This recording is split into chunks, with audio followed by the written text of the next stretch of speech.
Nos gozamos de poder compartir hoy en familia, la familia de la fe.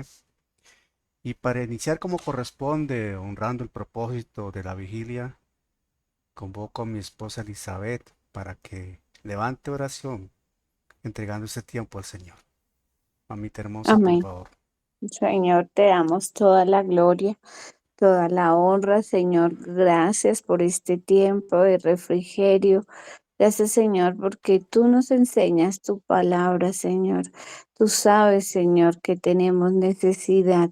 Gracias, Señor, porque tú traes una palabra rema, una palabra revelada a nuestras vidas. Y tú eres el Maestro por excelencia, Señor. A ti sea toda la gloria, toda la honra, Padre Celestial. Gracias, Señor, por este tiempo. Gracias porque tú a través de tu palabra nos instruyes, Señor, y nos edificas. Gracias, Señor, por todo lo que estás haciendo y por lo que harás en el nombre de Jesús. Amén y amén. Amén. Gloria al Señor. Hermana Eloísa, permitámosle al Espíritu Santo conducirnos en la oración con la guía tuya, por favor. Amén, hermano Daniel. Muchas gracias por este privilegio que el Señor me da a través de mi hermano. Gracias a todos mis hermanos. Voy a estar entonando un himno para la gloria y la honra del Señor. Aleluya. No vagues por el mundo buscando consolarte, porque seguramente la paz no encontrarás. Amigo, ven a Cristo, Él quiere consolarte y Él te dará la vida que no se acabará. Oh Señor, haz tu voluntad, quiero yo no ofenderte más. La venida de Cristo está ya muy cercana, por eso, amigo mío, debemos de temer. Por eso nadie sabe si llegará de noche, en una mañanita o en un atardecer. Oh Señor, haz tu voluntad, quiero yo no ofenderte más. Tampoco estés seguro si tengas larga vida o si el último día ya muy cercano está. No sabes si te mueres estando en la alegría o en la melancolía de una noche fatal. Oh Señor, haz tu voluntad, quiero yo no ofenderte más. La noche es silenciosa y el mundo está durmiendo, la luna y las estrellas nos brindan claridad. Y allí en la lejanía iremos predicando que Cristo es el camino, la vida y la verdad. Oh Señor, haz tu voluntad, quiero yo no ofenderte más. Gracias, hermano Daniel. Dios les bendiga a todos mis hermanos. Aleluya, le damos la alabanza al Señor. Gracias, hermana Eloísa. Definitivamente la hermana Eloísa siempre está dispuesta y disponible para honrar el nombre del Señor. Desarrollando la misión. Ese, ese es el título del mensaje para hoy. Desarrollando la misión. Y partamos de este principio que es muy importante, mis amados hermanos. Dios siempre tuvo un plan listo, perfectamente establecido para desarrollar su misión. La misión de Dios, la misión de Dios es recuperar la relación con el hombre mediante la obra redentora de Jesucristo.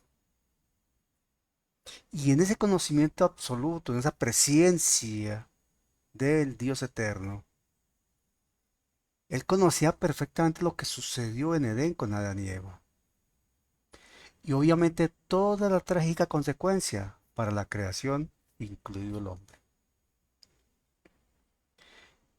Pero Él no se quedaba no se quedó ni se queda de brazos cruzados. Él tenía un plan. Y por eso empezó a desarrollar la misión. Dios tiene una misión en desarrollo. La misión de Dios. Fundamento bíblico para esta noche. Isaías 42, versículo 1. Isaías 42, versículo 1 dice la escritura, leemos en el nombre del Padre, del Hijo y del Espíritu Santo en estos términos, dice la escritura. Isaías 42, versículo 1. He aquí mi siervo, yo le sostendré. Mi escogido, en quien mi alma tiene contentamiento. He puesto sobre él mi espíritu. Él traerá justicia a las naciones. Vuelvo a leer. He aquí mi siervo, yo le sostendré. Mi escogido, en quien mi alma tiene contentamiento. He puesto sobre él mi espíritu. Él traerá justicia a las naciones. Amén. Habla el Dios eterno, el Todopoderoso. Y cuando llegamos a esta altura de la escritura en el libro de Isaías, uno de los profetas mayores, Isaías, recordamos que Isaías es conocido como el evangelista del Antiguo Testamento.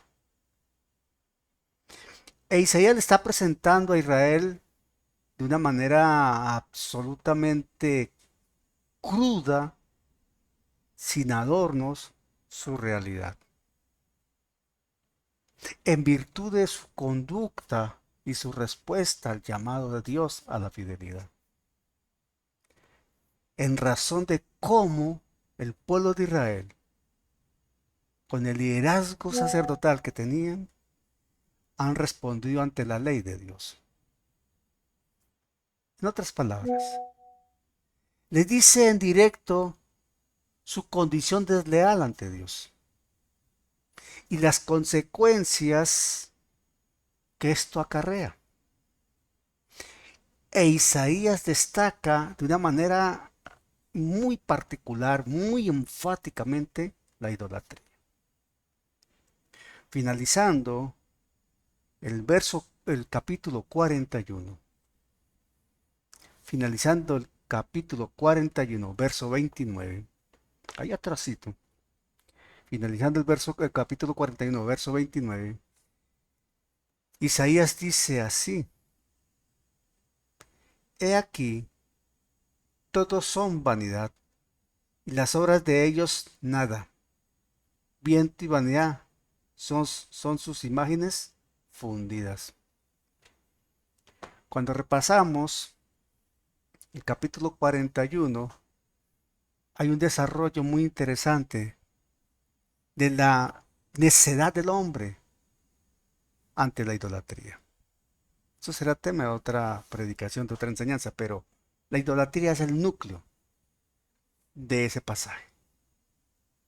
Pero Isaías llega el momento que, viendo esa situación de Israel y guiado por el Espíritu del Dios vivo, cumpliendo el propósito de Dios, cumpliendo la misión de Dios, también llama a cuenta al liderazgo de Israel. ¿Qué han hecho con el pueblo? ¿Hacia dónde lo han dirigido? ¿Qué tipo de enseñanza le han dado? ¿Qué clase de administración han llevado a cabo? ¿Cómo es que han enfocado la enseñanza de la Escritura?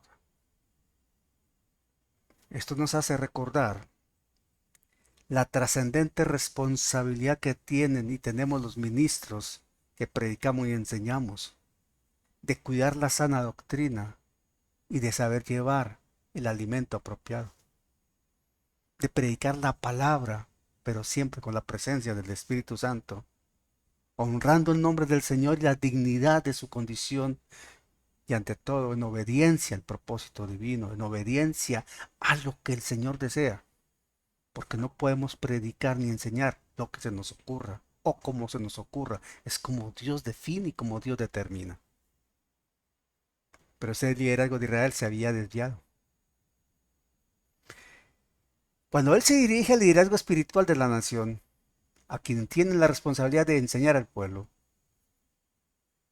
y ante todo con esa enseñanza mantener al pueblo en conexión, en obediencia al Señor, a Dios, llega un momento en que Isaías reconoce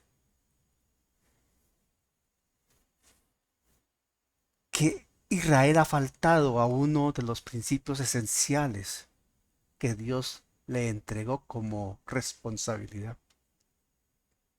Israel tenía el mandato de Dios de ser ejemplo ante todas las naciones. Atentos, porque esto también nos toca a nosotros como iglesia. Nos toca a nosotros como concilio. Nos toca a nosotros como iglesias locales. Nos toca a nosotros como creyentes en el contexto personal, familiar, conyugal. Israel tenía el mandato de Dios de ser ejemplo ante todas las naciones paganas de la tierra. Y con el ejemplo, influenciar con ese testimonio de la gracia y el amor de Dios.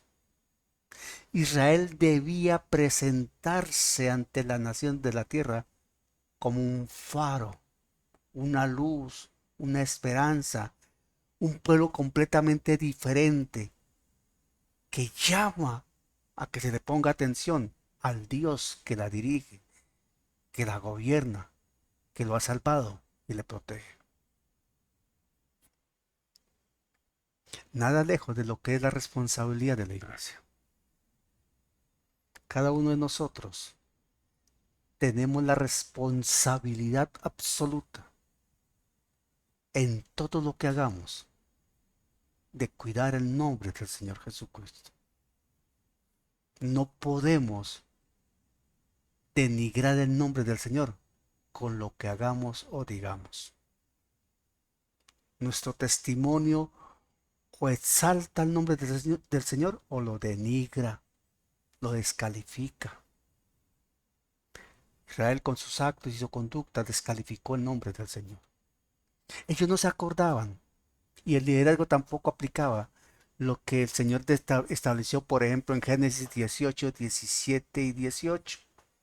Génesis 18, 17 y 18 dice así.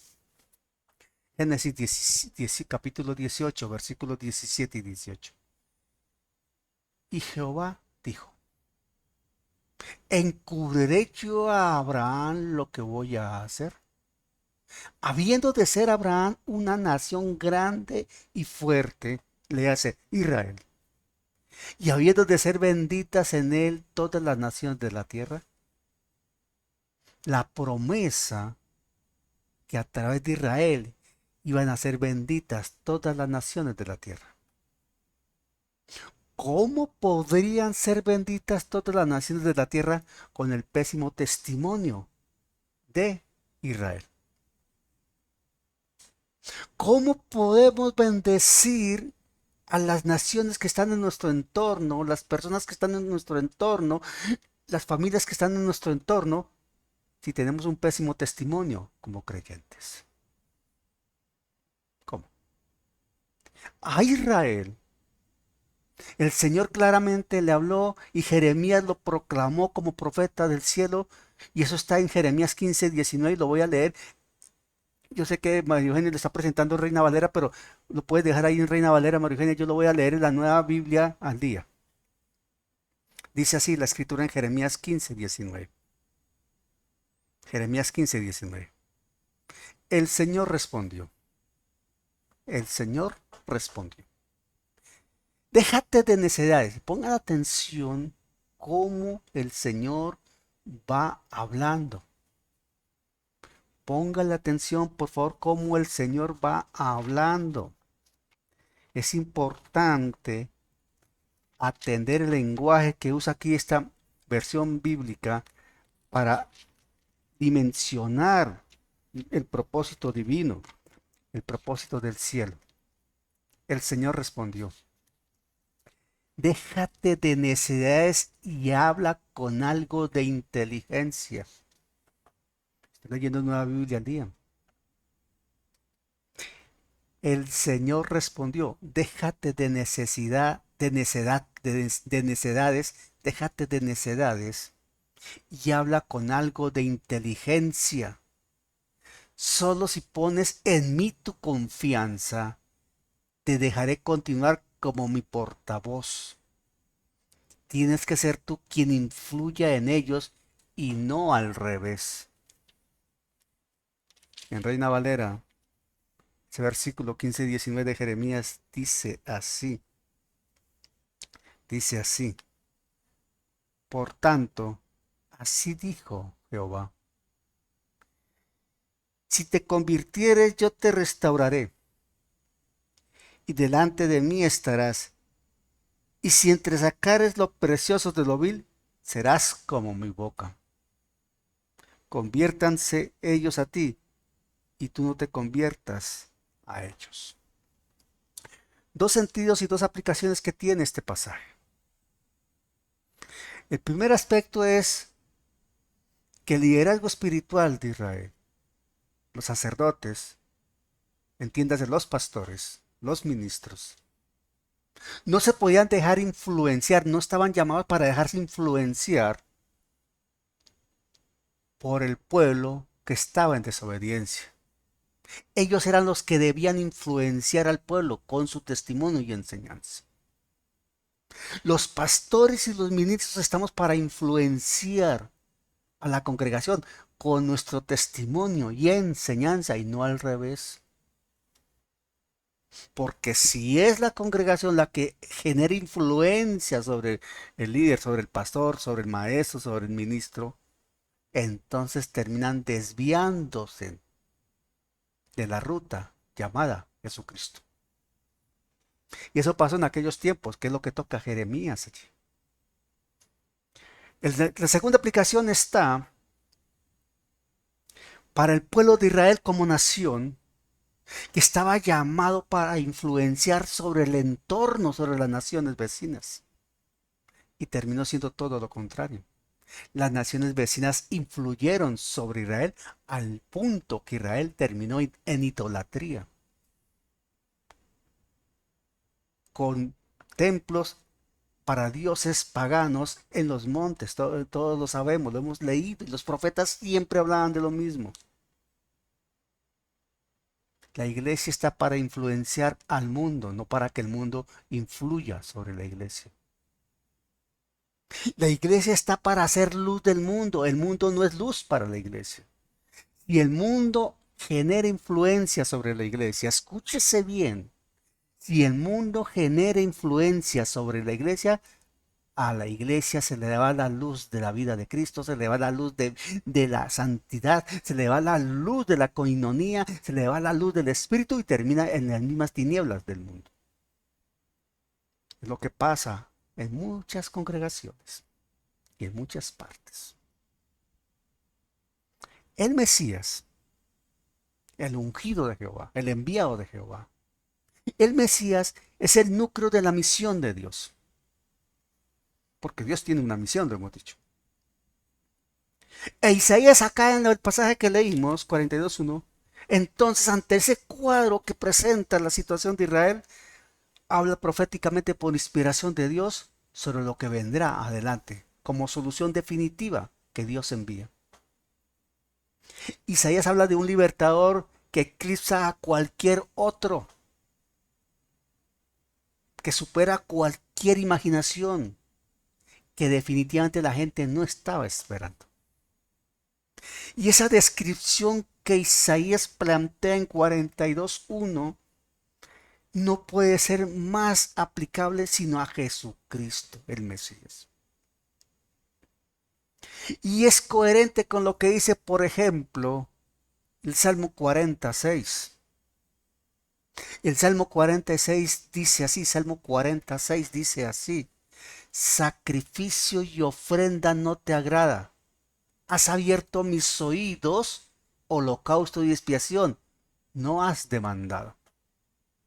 Es un canto profético a la gracia, al amor y a la fe que reveló Jesucristo. Por eso, Juan 6:38 proclama lo siguiente, haciendo referencia a Jesús. Dice Jesús allí, en Juan 6:38 lo recoge el apóstol. Juan 6:38. Porque he descendido del cielo no para hacer mi voluntad, sino la voluntad del que me envió. Jesús, como el unigénito del Padre, como el Mesías esperado por Israel, pero no reconocido ni aceptado, como el Mesías, el Cristo, el enviado del cielo. Jesús, Jesucristo, como el siervo que señala aquí Isaías en 42:1, descendió del cielo para hacer la voluntad del Padre, no la de él. Israel estaba establecido y fue levantado y salió de los lomos de Abraham para hacer la voluntad de Dios, no su propia voluntad. La iglesia está establecida, edificada por Jesucristo, para hacer la voluntad de Dios, de lo que la cabeza señala, no su propia voluntad. Los pastores, los maestros, los profetas, los evangelistas, estamos establecidos para hacer la voluntad de Dios, no nuestra voluntad.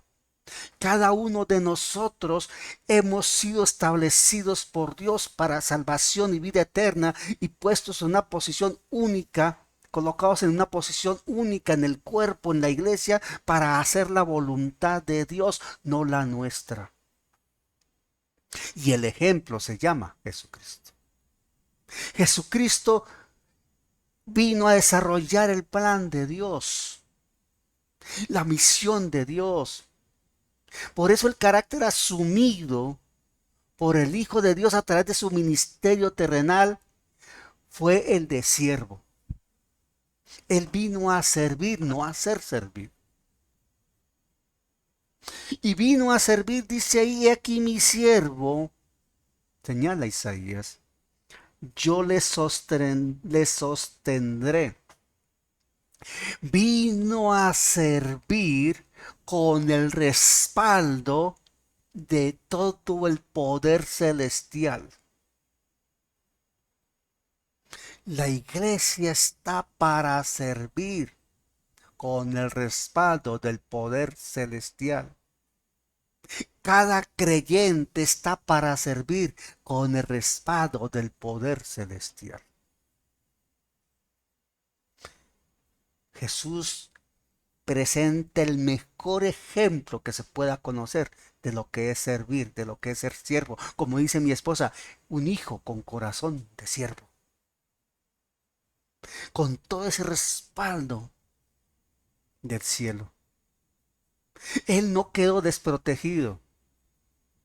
Ha sido enviado, pero no está solo. Tú y yo no estamos desprotegidos. Somos enviados, pero no estamos solos. Él sostiene, el Señor lo sostiene, lo sostuvo y nos sostiene a nosotros también. Así lo declara, lo proclamó proféticamente a través de Isaías. E Isaías destaca a Jesús acá, al siervo que relata en 42:1 como escogido. Dice, mi escogido en quien mi alma tiene contentamiento. Mi escogido. El Padre escogió al Hijo porque la misión era de altísima dimensión que ningún ser creado podría desarrollar. Solo el Hijo. Solo el Hijo, el unigénito. El plan de redención mediante la expiación solo lo podía realizar el Hijo de Dios, el unigénito. Y fue escogido desde antes de la fundación del mundo. Así como tú y yo estábamos en el amado desde antes de la fundación del mundo. Esto lo destaca Primera de Pedro 1:18 al 20. Primera de Pedro 1:18 al 20 dice así, Primera de Pedro 1:18 al 20, dice la Escritura. Sabiendo, y nos habla a nosotros, sabiendo que fuiste rescatados de vuestra vana manera de vivir, de vuestra vacía manera de vivir, lo que está diciendo el apóstol, la cual recibiste de vuestros padres, no con cosas corruptibles como oro o plata, sino con la sangre preciosa de Cristo como de un cordero sin mancha y sin contaminación, ya destinado desde antes de la fundación del mundo, pero manifestado en los postreros tiempos por amor de vosotros. Ya estaba establecido desde antes de la fundación del mundo. Y Hechos corrobora eso, porque en Hechos, el Señor, la palabra destaca en Hechos, Lucas escribe en Hechos que todo el plan de salvación, la obra de la cruz, fue establecida desde antes de la fundación del mundo y se está cumpliendo la voluntad de Dios. Eso dice la Escritura en Hechos. Y Apocalipsis 13:8, en el mismo sentido, manifiesta lo siguiente. Apocalipsis 13:8. Dice la palabra en Apocalipsis 13:8. Y la adoraron todos los moradores de la tierra cuyos nombres no estaban escritos en el libro de la vida del Cordero que fue inmolado desde el principio del mundo. Y la parte que me interesa acá es del Cordero que fue inmolado desde el principio del mundo. La obra de la cruz, cronológicamente hablando, no se dio desde el principio del mundo, porque todos sabemos que fue muchos años después. Pero en el plan de Dios, el Cordero fue inmolado desde el principio del mundo. Así como fue escogido desde antes de la fundación del mundo. En ese eterno presente de Dios. Por eso, por lo mismo, en razón de lo que hemos dicho, en coherencia con lo que la palabra señala, dando razón a la transparencia e inerrancia de la Biblia. Claramente podemos decir, Dios no fue sorprendido.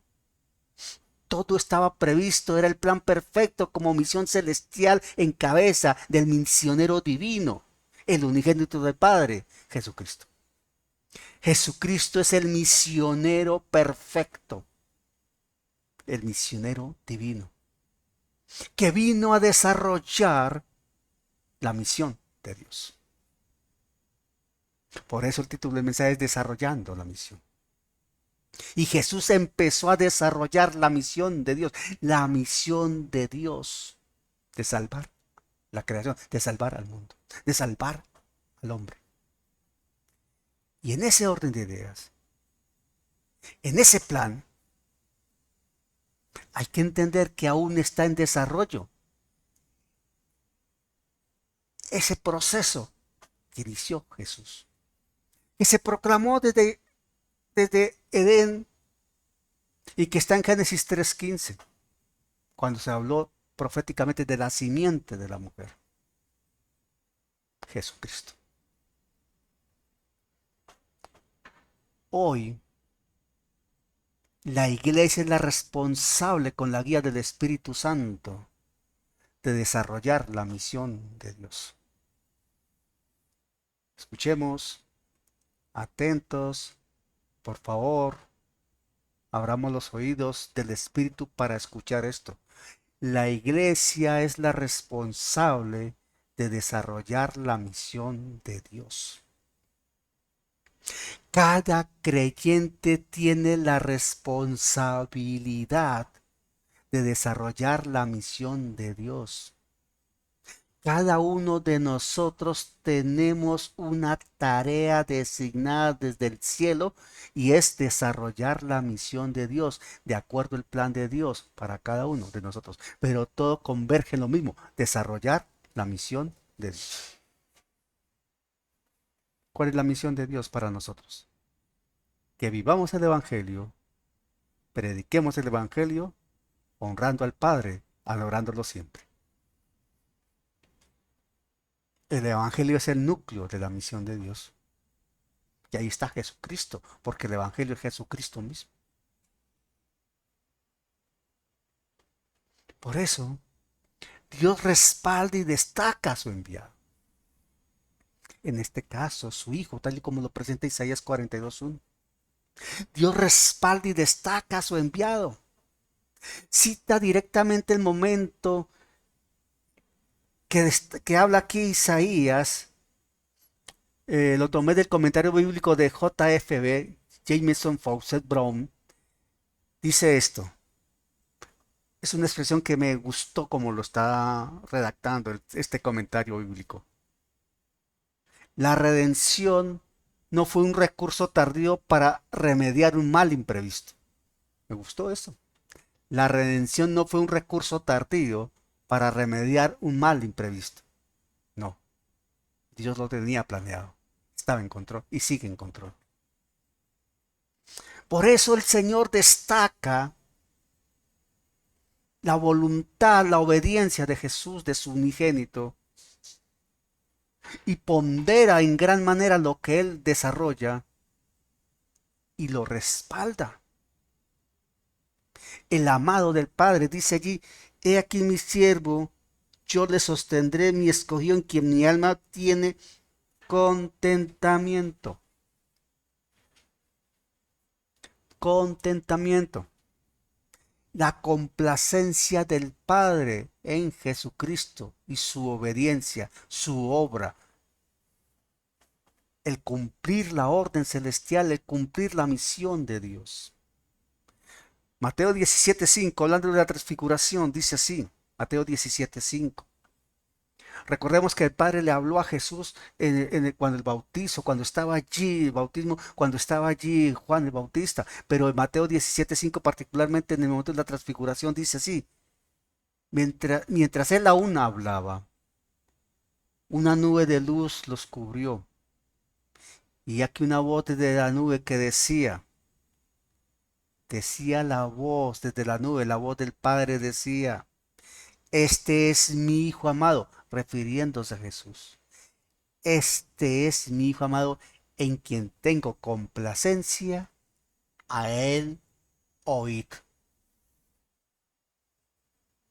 A Él oíd. El Padre tenía complacencia en la obediencia del Hijo. El Padre se sentía orgulloso de la labor desempeñada por el Hijo. El Padre respaldaba y destacaba el trabajo del Hijo en pro de la salvación del hombre perdido, muerto en delitos y pecados. Entiéndase, en pro de tu salvación y de mi salvación. He aquí mi siervo, yo le sostendré, mi escogido en quien mi alma tiene contentamiento. Mi alma, dice el Padre, revelando esto por medio de Isaías. A él lo oíd, porque es la autoridad. Isaías, en una mirada antropomórfica, presenta a Dios expresando su contentamiento desde el alma. Y esto para que lo podamos entender en términos humanos. Como padres, cuando nuestros hijos nos obedecen y hacen las cosas bien, nos sentimos felices, gozosos, orgullosos. Estamos contentos, lo expresamos y podemos decir: este es mi hijo, esta es mi hija, yo amo a mi hijo, amo a mi hija, lo bueno que hace esto, mire Dios cómo la bendice, definitivamente este es mi chino, esta es mi china. Uno se siente feliz, humanamente hablando. Y es una emoción, un sentimiento que surge del alma, en felicidad y como respuesta a lo que ese hijo está haciendo, que honra al Padre. Guardando las proporciones, el Padre estaba orgulloso de la forma como lo estaba honrando su Hijo, Jesucristo, el unigénito. Claramente orgulloso. Por eso Isaías lo presenta así, desde el alma lo está diciendo. Un noble sentimiento de aceptación y entusiasmo con el orgullo propio del Padre, que ve en el Hijo la respuesta en obediencia. Porque Jesús supo obedecer, aprendió la obediencia y se hizo perfecto para obedecerle al Padre en todo lo que le envió a hacer. Porque él hacía la voluntad del Padre. Por eso Isaías dice, he aquí mi siervo, yo le sostendré, mi escogido en quien mi alma tiene contentamiento. Dios conocía perfectamente el pecado del hombre.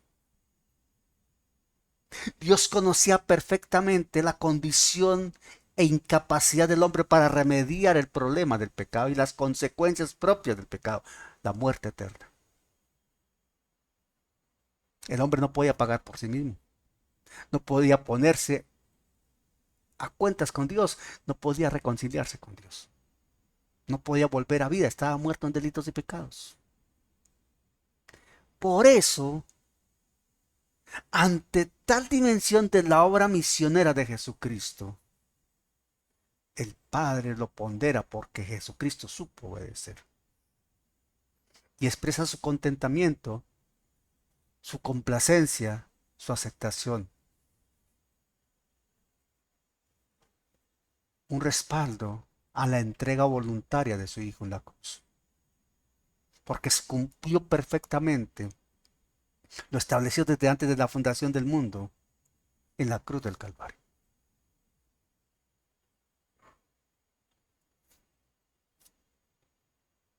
Por tal razón, Isaías profetizó cómo el Espíritu de Dios reposaría sobre Jesucristo. Lo que se dio perfectamente el día que Juan el Bautista lo bautizó. Los cielos se abrieron y descendió en forma corporal como paloma el Espíritu. Pero fue profetizado por Isaías y atención a esto. Dice allí, en quien mi alma tiene contentamiento, he puesto sobre él mi espíritu. Y como dice mi esposa en aclaración oportuna, esa palabra espíritu está escrito con E mayúscula. He puesto sobre él mi espíritu.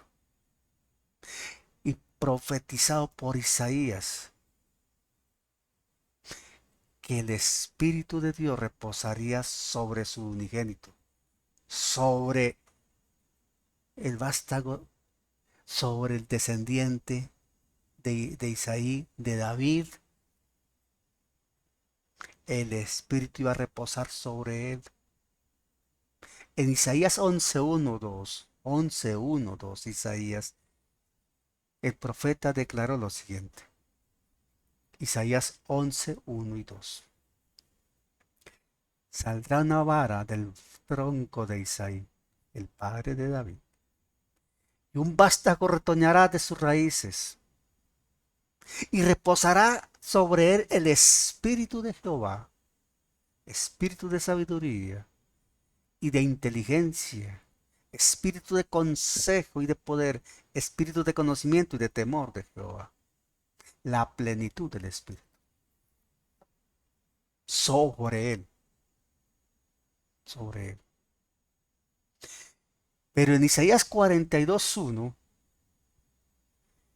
en Isaías 11:1-2 dice, y reposará sobre él a futuro.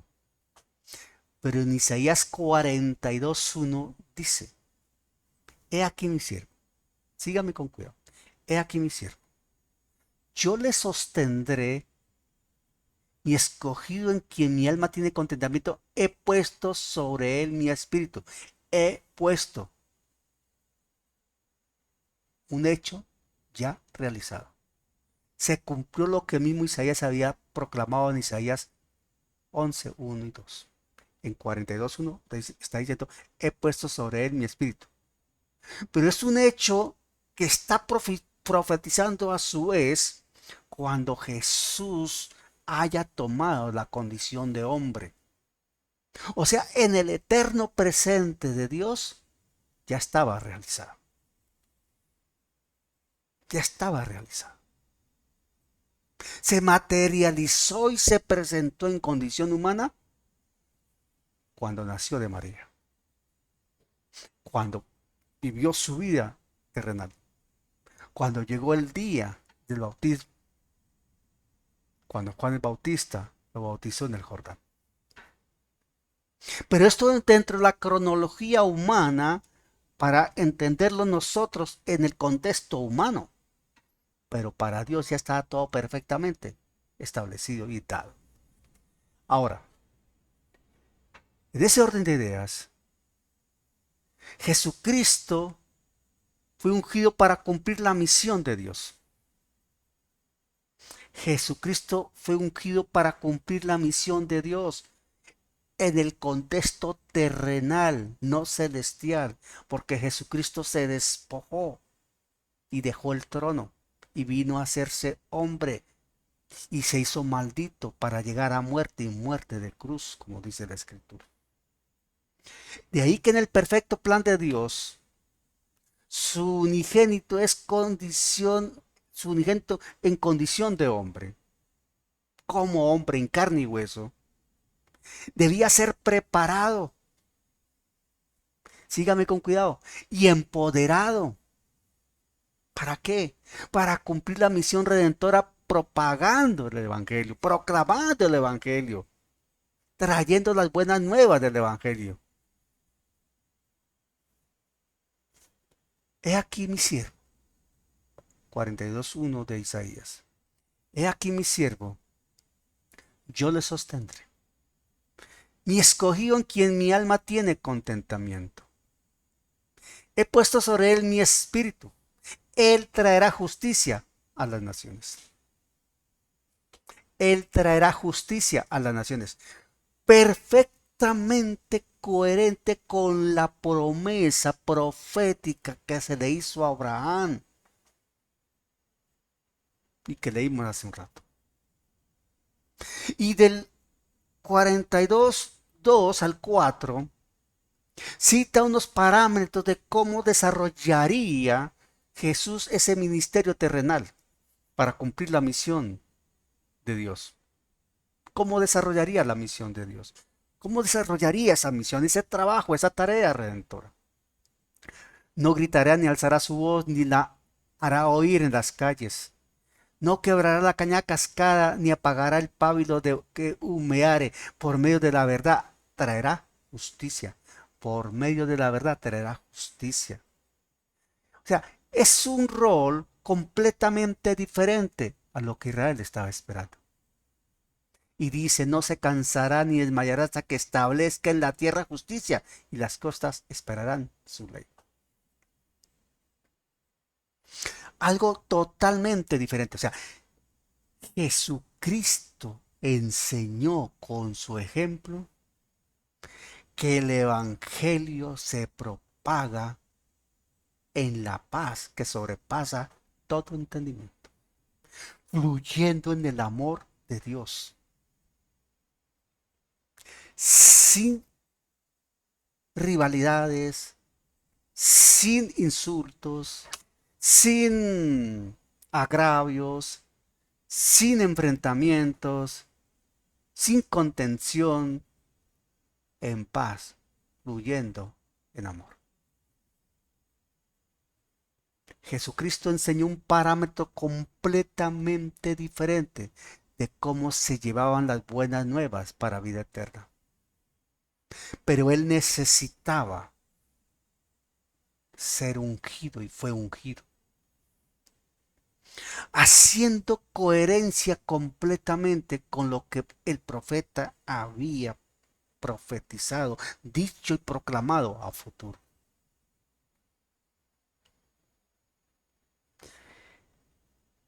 Isaías 61, 1 al 3, nos recuerda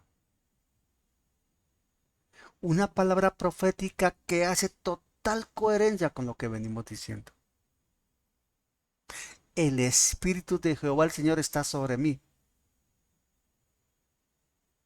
porque me ungió Jehová. Me ha enviado a predicar buenas nuevas a los abatidos, a vendar a los quebrantados de corazón, a publicar libertad a los cautivos y a los presos apertura de la cárcel. Todos recordamos y hemos escuchado ese pasaje. De Isaías 61, 1 al 3. He leído el 1. El Espíritu de Jehová está, el Señor está sobre mí. Está hablando en primera persona y es el mismo Señor Jesucristo hablando en primera persona. A través de la boca del profeta. Está sobre mí. Por eso en 42 uno dice, he puesto sobre él mi espíritu. Y en 61 uno dice, el Espíritu de Jehová el Señor está sobre mí. Y más adelante, en Lucas 4:18 dice, el Espíritu del Señor está sobre mí. Y está recordando en ese momento Jesús en la sinagoga lo que Isaías proclamó y está registrado en Isaías 61, 1 al 3. Pero lo más impactante es cuando ahí en el verso 21 dice, y comenzó a decirles, él se sentó y los ojos de todos se fijaron en él. Porque cuando se sentó, como señala el verso 20, y enrollando el libro lo dio al ministro y se sentó. Señal de autoridad, de señorío y majestad, se sentó. Por eso los ojos de toda la sinagoga estaban sobre él. Y remata este momento diciéndoles, y comenzó a decirles, hoy se ha cumplido esta escritura delante de vosotros. Él se estaba presentando como el enviado, como el ungido. Y estaba claramente presentando que él iba a desarrollar la misión de Dios. Y la misión de Dios está perfectamente descrita en Isaías 61, 1 al 3. Y perfectamente define hacia dónde va la participación, la proclamación, el evangelizar, el llevar el mensaje del evangelio a esas personas necesitadas. No está hablando de un contexto natural, material. Está hablando de un contexto espiritual porque no solamente son los pobres en economía, es que también los ricos en economía son pobres de espíritu y necesitados de la palabra de verdad. Por eso Jesucristo vino a presentar el reino de Dios y su justicia. Jesucristo empezó a desarrollar el plan de Dios. Jesucristo empezó a desarrollar la misión de Dios para salvación, proclamando el Evangelio. De ahí el por qué habló con semejante autoridad en la sinagoga. Hoy se ha cumplido esta escritura delante de vosotros.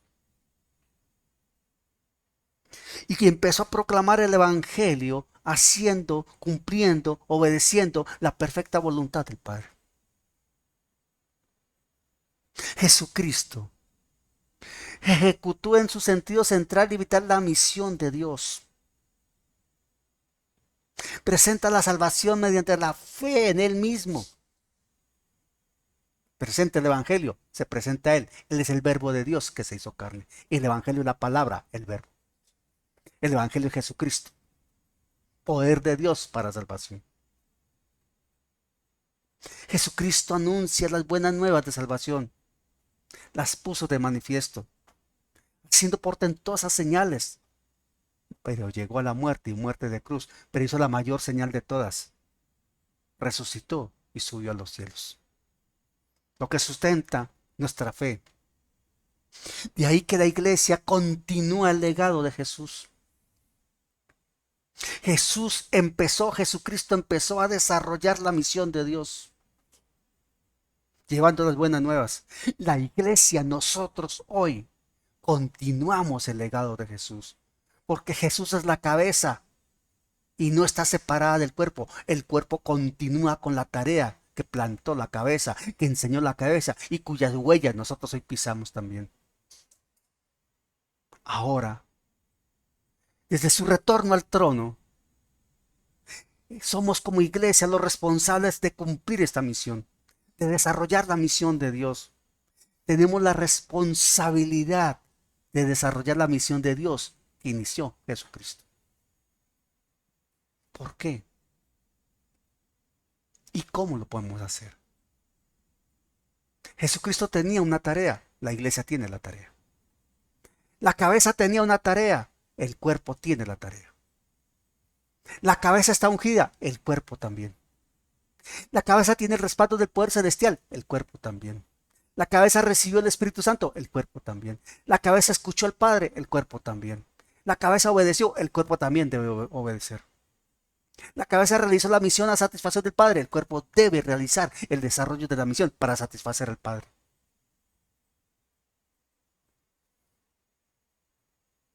Jesucristo padeció como cabeza para complacer al Padre. El cuerpo debe obedecer lo que la cabeza ha hecho para complacer al Padre. Jesucristo dejó un ejemplo. Nosotros debemos seguir el ejemplo. Desarrollar la misión de Dios. Cada acto de nuestras vidas empieza a honrar a Dios con la vivencia del Evangelio. La vivencia del Evangelio. Y esa vivencia del Evangelio se adorna por la obediencia a la fe y a la verdad, que honra la dignidad del nombre de Jesús. Se trata de proclamar y anunciar las buenas nuevas de salvación en desarrollo de la misión de Dios, empezando por nuestra actividad y conducta que habla más alto que nuestras propias palabras. La gran comisión se conoce esto. También se le llama el desarrollo de la misión de Dios. Y por lo regular nos vamos a Mateo 28. Pero está concentrada en Juan 20, 21, 22. Juan 20, 21, 22. Si te vas a quedar con algo esta noche, quédate con esto que estoy diciendo para finalizar. Juan 20, 21, 22 dice la escritura, hermano, hermana. Atención, abre los ojos, despierta los oídos y escucha lo que el Espíritu le dice a la iglesia. Está escrito está. Juan 20, 21, 22. Entonces Jesús les dijo otra vez, paz a vosotros, paz a vosotros. Como me envió el Padre, así también yo os envío. Lo vuelvo a leer. Entonces Jesús les dijo otra vez, paz a vosotros. Como me envió el Padre, así también yo os envío. Y habiendo dicho esto, sopló y les dijo, recibid el Espíritu Santo. La iglesia no puede desarrollar la misión de Dios. La iglesia no puede vivir el Evangelio. La iglesia no puede llevar el mensaje, las buenas nuevas del Evangelio, si no cuenta con el Espíritu Santo y si no es enviado por Jesús. Eso toma una relevancia bien importante. No vamos a mutuo propio. No vamos porque nos parece. No vamos porque qué bonito es hacer la obra de Dios. No, es que nos sujetamos a un pastor local.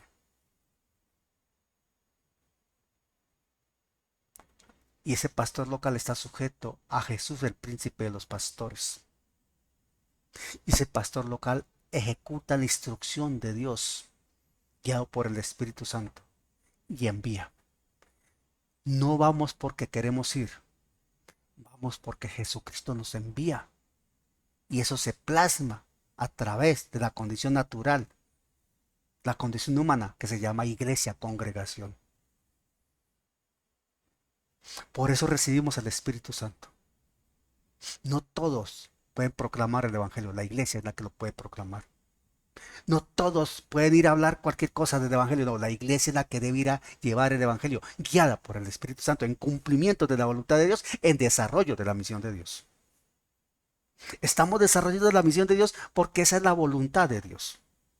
Lo repito, estamos desarrollando la misión de Dios, porque esa es la voluntad de Dios. Vivir el Evangelio, proclamar el Evangelio con el silencio de nuestra conducta y proclamar el Evangelio participando, proclamando el nombre de Jesucristo, las buenas nuevas de salvación. A eso estamos llamados. Esa es nuestra responsabilidad.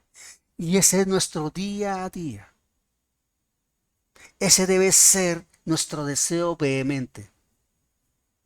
Vivir el Evangelio y proclamar con nuestra conducta y testimonio lo que vivimos.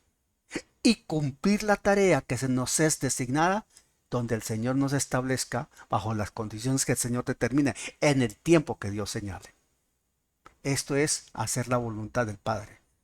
Se llama obediencia a la fe y a la verdad.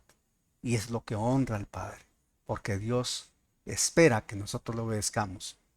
Y eso se llama adorar en espíritu y en verdad, porque la obediencia honra a Dios y le adora en espíritu y en verdad.